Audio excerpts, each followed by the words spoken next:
अपनी महलिया अपन आमा सुसुकी सुसुकी रोवे। आरे जाने हुआ के बेरा बीतल जाला त भैया हमारो नाही आईनी। अपनी महलिया अपन आमा सुसुकी सुसुकी रोवे। आरे जाने हुआ के बेरा बीतल जाला त भैया हमारो नाही आईनी। बेदिया पर बैठल सुंदर बरुआया माँ समुझावेले।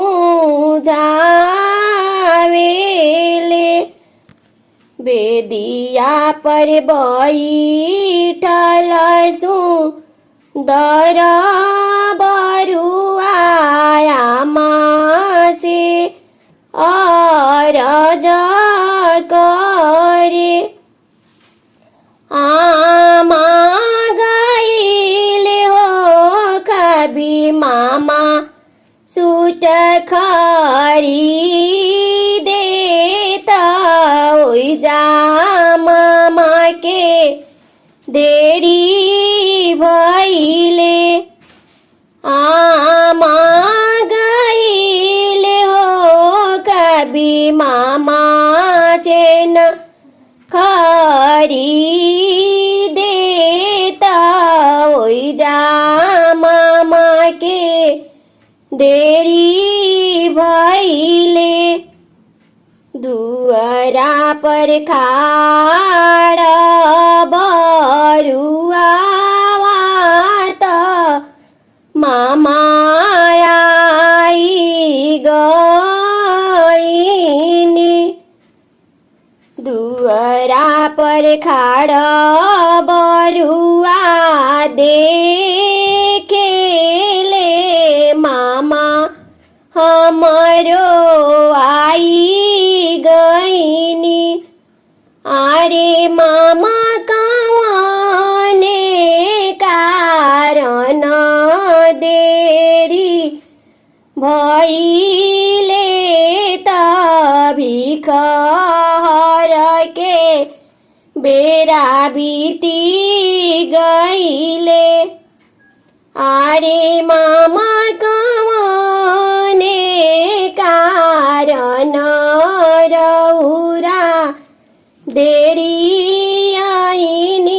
जनुआ बेरा बीती गईले।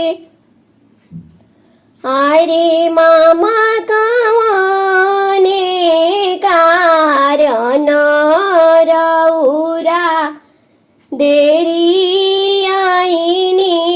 भिखहर बेरा बीती गईले। अपनी महलिया अपन चाची सुसुकी सुसुकी रोवे। आरे जाने हुआ के बेरा बीतल जाला त भैया हमारो नाही आईनी। आरे भिखार के बेरा बीतल जाला त भैया हमारो नाही आईनी। भैया